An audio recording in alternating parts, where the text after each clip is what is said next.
जेलों से अखबारात निकलते थे। लाजवाल मुजाहमती सियासत के नताइज क्या? पाकिस्तान का वो जमाना था जब हथियार से बड़ा जुर्म किताब था। जुल्फिकार तंजीम से सियासत को नुकसान पहुंचा। मजहर अब्बास का कॉलम।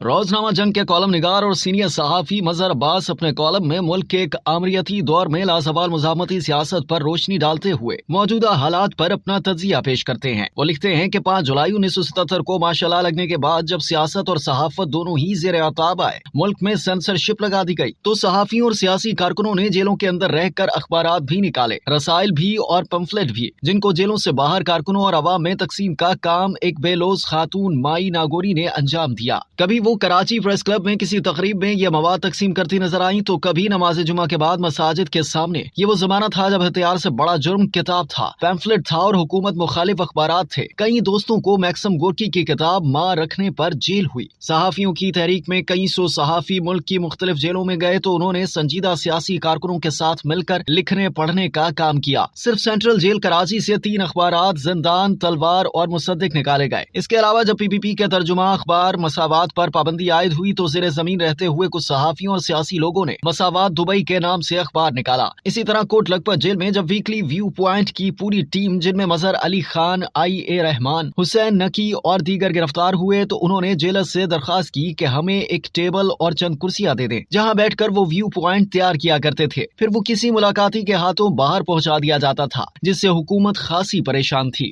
कराची जेल से माई नागोरी अखबार, तलवार और मुसद्दिक की कापियां फोटोस्टेट करवा के लोगों में तकसीम करती। एक रात जेल में इसी बैरक पर छापा पड़ गया और सारा मवाद, जेलर गालिबन उनका नाम जमील था, उन्होंने जब्त कर लिया। इस पर सियासी कैदियों ने इससे दरख्वास्त की कि मामले को यहीं दबा दें, वरना हम तो कह देंगे कि सारे मवाद के लिए कलम और कागज आपने दिया था। बात इनकी समझ में आ गई और टल गई। मजहर अब्बास लिखते हैं कि दूसरी तरफ अखबार जिंदा सहाफियों ने खुद निकाला, जिसकी एक कॉपी हमारे साथी सूफी साहब ने मुझे दिखाई। उनका ताल्लुक मसावाद से था और गिरफ्तारी देने के बाद उन्होंने कुछ दूसरे साथियों को मिलाकर ये काम किया। जेल में बंद कम्युनिस्ट कैदियों का अपना अंदाज था, उनके वहाँ भी स्टडी सर्कल चलते थे, साथ में पार्टी के तर्जुमान सुर्ख परचम के लिए मवाद भी वहीं से बाहर सप्लाई किया करते थे। मुजाहमत के इस दौर में जेलों में माशाअल्लाह मुखालिफ सियासी जमातों के कारकुनों और रहनुमाओं के अलावा सहाफी, तलबा तंजीमों के लोग, कॉलेज और जमात के प्रोफेसर, डॉक्टर्स और फनकार लोग भी शामिल थे। इसके अलावा मजदूर तंजीमों, वकला और हारी कमेटियों के लोग भी बड़ी तादाद में शामिल थे। मुख्तलिफ बैरकों में या तो सियासत पर गुफ्तगू होती या दरसो तदरीस का काम। इस तर्ज सियासत का असर आम कैदियों पर भी पड़ा और उन्होंने भी दरखास्त की कि उन्हें भी इसमें शामिल किया जाए। इन 11 बरसों में जेलों के अंदर जितना पढ़ने लिखने का काम हुआ, वो खुद एक पूरी किताब है। वो चाहे बाएं बाजू का लिटरेचर हो या लिबरल और रोशन ख्याल लोगों का। एक वक्त में ये काम डॉक्टर जफर आरिफ ने शुरू किया था, क्योंकि वो खुद जेल में नौजवानों को जमा करके स्टडी सर्कल किया करते थे। अब तसव्वुर करें कि हमारी रियासत किन लोगों को गद्दार जैसे अलकाब से नवाज रही थी। इनमें ऐसे कम्युनिस्ट लोग भी शामिल थे जिन पर मुल्क दुश्मन सरगर्मियों का इल्जाम था, मगर जब 1981 में PIA का जहाज अगवा हुआ और अगवाकारों ने जिन सियासी कैदियों की रिहाई का मुतालबा किया, उनमें ये लोग भी शामिल थे, मगर उन्होंने रिहा होने से इस बिना पर इनकार कर दिया कि वो इस तर्ज सियासत जिसमें तशद्दुद शामिल हो यकीन नहीं रखते। जब इन्हें जबरदस्ती भेजने की कोशिश की गई, तो उन्होंने धमकी दी कि वो अपने आप को मार लेंगे, लिहाजा उनके नाम ड्रॉप कर दिए गए। उनमें जाम साखी, सुहेल सांगी, बशीर शर, अमर लाल, कमाल वारसी, जब्बार खटक और प्रोफेसर जमाल नकवी शामिल थे। सियासी तौर पर जुल्फिकार तंजीम से और उनकी दहशतगर्दी की कार्रवाइयों से सियासत को नुकसान पहुंचा। खुद भुट्टो खानदान तकसीम हो गया। मुर्तजा भुट्टो और शाहनवाज इस ग्रुप की क़यादत कर रहे थे, जबकि बेनजीर भुट्टो इसकी मुखालिफ थी। इससे पहले भुट्टो की फांसी में अभी कुछ वक्त था और पार्टी के अंदर ये बेचैनी बढ़ रही थी कि पार्टी के कई रहनुमा कारकुनों से झूठ बोल रहे हैं। इस फ्रस्ट्रेशन में कारकुनों ने खुद अपने आप को जिंदा जलाने की कोशिश की और फिर कुछ कारकुन जाँ बहक भी हुए।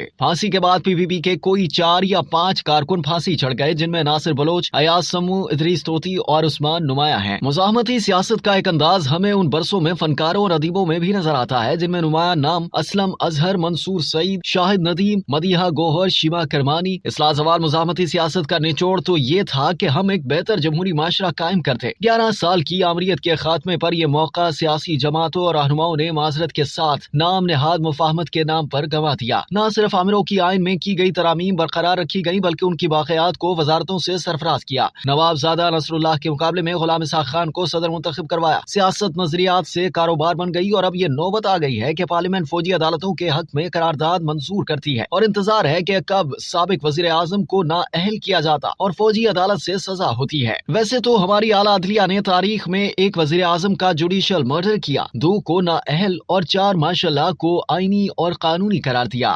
अब तक के लिए इतना ही। मजीद जानने के लिए सब्सक्राइब कीजिए डेली जंग यूट्यूब चैनल और लाइक कीजिए डेली जंग फेसबुक पेज।